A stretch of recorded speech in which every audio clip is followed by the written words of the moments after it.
Drone के निर्माण में भारत अब चीन का मोहताज नहीं है। ड्रोन सेक्टर में भारत अब आत्मनिर्भर होता जा रहा है। मेक इन इंडिया के तहत डिफेंस, एग्रीकल्चर समेत कई सेक्टर्स में इस्तेमाल होने वाले ड्रोन अब भारत में बनने लगे हैं, जिसकी प्रदर्शनी दिल्ली के भारत मंडपम में की गई। इस ड्रोन एक्सपो में यूनिक फीचर्स वाले ड्रोन देखने को मिले, जो पलक झपकते ही दुश्मन को नेस्त नाबूद कर सकते हैं। दिल्ली में ये कार्यक्रम चल रहा है और इस कार्यक्रम में इस भारत में ही अब ड्रोन्स को डेवलप किया जा रहा है। पहले जो भारत है वो ड्रोन बाहर से एक्सपोर्ट करता था, लेकिन धीरे धीरे मेक इन इंडिया प्रोग्राम के तहत अब भारत में भी इस तरह के सक्षम ड्रोन्स को बनाया जाने लगा है।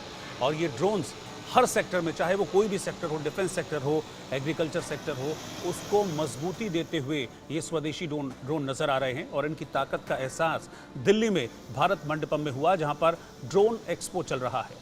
भारत मंडपम में चल रहे इस ड्रोन एक्सपो में हमने ड्रोन के बारे में डिटेल्स में जाना। ग्राफिक्स की मदद से हम आपको समझाते हैं कि इन ड्रोन्स की ताकत क्या है और इनकी खासियत क्या है। सबसे पहले मैं वज्र ड्रोन की बात करता हूं। इस ड्रोन में 7000 मीटर तक ऊंचाई भरने की क्षमता है, यानी कि 7000 मीटर की ऊंचाई तक की उड़ान भर सकता है। इसके अलावा anti jamming remote video terminal भी इस ड्रोन में है। मल्टी फ्रीक्वेंसी समेत कई फीचर्स से ये ड्रोन लैस है। आपको बता दें कि ये कई किलो विस्फोटक एक साथ ले जाने की क्षमता रखता है। ये 5 किलोमीटर से लेकर 20 किलोमीटर दूरी तक कमांड ले सकता है। इसके अलावा मैं बात करता हूं अगर मारक ड्रोन की, तो मारक ड्रोन PL-70 ड्रोन है और ये ड्रोन करीब 2.5 से 3 किलोमीटर तक बॉम्ब को ले जाकर दुश्मनों को ट्रैक और टारगेट को बर्बाद कर सकता है। युद्ध के दौरान दुश्मन को नष्ट करने के लिए सेना के लिए ये काफी मददगार साबित हो सकता है। इसमें लगे कैमरे 20 किलोमीटर तक नजर रख सकते हैं। ये ड्रोन -30 डिग्री से लेकर 55 डिग्री के तापमान पर भी बखूबी काम कर सकता है।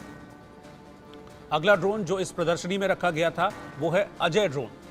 अजय फ्लाइंग ड्रोन या फिर अजय VT-80 इसका नाम है। इसके बारे में अगर मैं डिटेल आपको बताऊं तो ये सबसे यूनिक ड्रोन है जिसमें सिर्फ 3 मोटर्स लगी हुई हैं, जिसे ना तो लॉन्चर की जरूरत पड़ती है और ना ही किसी तरह के रनवे की। ये हेलीकॉप्टर की तरह टेक ऑफ और लैंड करता है। ये भी अधिकतम 7000 मीटर की ऊंचाई तक पहुंचकर काम कर सकता है। इसमें 2.5 किलोग्राम तक बॉम्ब या मिसाइल ले जाने की क्षमता है। इसमें 40 किलोमीटर की दूरी तक कमांड और कंट्रोल करने की क्षमता है, यानी कि 40 किलोमीटर की दूरी से बैठे बैठे आप इसको कंट्रोल कर सकते हैं, कमांड दे सकते हैं। एक और ड्रोन जो इस प्रदर्शनी में रखा गया उसका नाम है दर्श फ्लाइंग ड्रोन। दर्श फ्लाइंग ड्रोन सबसे छोटा और पोर्टेबल ड्रोन है, जिसका ज्यादा इस्तेमाल सेना के जवान कठिन हालातों में कर सकते हैं, क्योंकि ये छोटा होता है साइज में।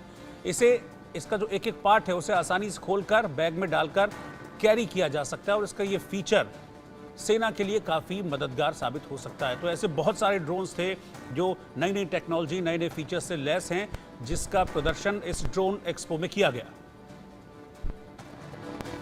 डिफेंस का जो सेक्टर है उसमें कई तरह की एप्लीकेशन है, जैसे सर्विलेंस हो सकता है, बॉम्ब गिरना हो सकता है, एनिमी की गतिविधि को ट्रैक करना हो सकता है। तो उसके लिए डिफरेंट सोल्यूशन है डिफरेंट डिपार्टमेंट्स के लिए। तो हर चीज़ का अलग अलग सोल्यूशन है कि किसको क्या चाहिए। तो वी आर रेडी कि हमें जैसा सोल्यूशन चाहिए उस हिसाब से हम उस डिपार्टमेंट की रिक्वायरमेंट के हिसाब से उसको बना के हम ट्रायल करा सकते हैं। पिछले प्लीज़ आप हमें दिखाएं कि ये सब सारे ड्रोन्स किस काम के आते हैं। चीज़ें बहुत इंपॉर्टेंट होती है कि कितनी देर तक उड़ सकता है, कितनी ऊंचाई तक उड़ सकता है और कितनी उसकी बैटरी पावर है। ये 3 चीज़ें हैं। तो कुछ जैसे ड्रोन है वज्रा, ये सर्विलेंस के लिए है। देखा आप, कैमरा लगा हुआ है इसके अंदर, तो हाई एल्टीट्यूड पे ये सर्विलेंस कर सकता है। दूसरा ये ड्रोन है, ये आप पर आपको बम गिरना है, राइट। ये चीज़ मैं देख रहा हूँ, ये तो काफ़ी खास है। इसके नीचे आप देखिए एक एरोप्लेन नुमा एक मॉडल लगाया गया है और इसमें क्या कुछ है। एक्चुअली जो बॉम्ब होगा या मिसाइल होगी वो आप फोकस करेंगे और जाके वहाँ पर वो आपको ड्रॉप कर देगा। तो डिफरेंट फीचर्स हैं, हर ड्रोन का डिफेंस का अलग फीचर है। दूसरे ड्रोन जो हैं वो है सर्विलेंस के लिए और एग्रीकल्चर के लिए। एक चीज़ मैं ये जानना चाहता हूँ, क्योंकि ये मुझे यहाँ यूनिक लग रहा है, इसका क्या नाम है और इसके क्या क्या फीचर्स हैं। ये जो है ये इसका विंग्स है, ये उड़ने में मदद करता है। प्रोपेलर ये उड़ने में मदद करता है। इसका नाम भी वज्र है। QC-65 कितना किलोमीटर और कितने घंटे तक? तो हर एक का अलग अलग कस्टमाइज होता है। राइट। ये कोई स्पेसिफिक नहीं है, जिसको जैसा चाहिए। क्योंकि मैं यहाँ पर देख रहा हूँ कि इसमें टेम्परेचर भी मॉनिटर किया जा सकता है, ऑपरेशनल टेम्परेचर। अगर हम सियाचिन ग्लेशियर की बात करें या अलग अलग जगहों की बात करें, तो ये आप देखिए, मैं आपको कैमरा 6 पसंद मिनट से करूँ। ज़्यादा उड़ सकता है, 6.5 किलो ये वजन ले सकता है, और 7,000 मीटर तक की हाइट तक ये उड़ सकता है, ये हाई एल्टीट्यूड के ऊपर ये। और ये इसका साइज है, और हर चीज़ जो है डिटेल है, ये बहुत टेक्निकल चीज़ें हैं। मतलब किसी भी जोग्राफिकल कंडीशन या फिर किसी भी माउंटेन में कहीं पर भी आप डिफरेंट यूज़ को अपने हिसाब से कस्टमाइज कर सकते हैं।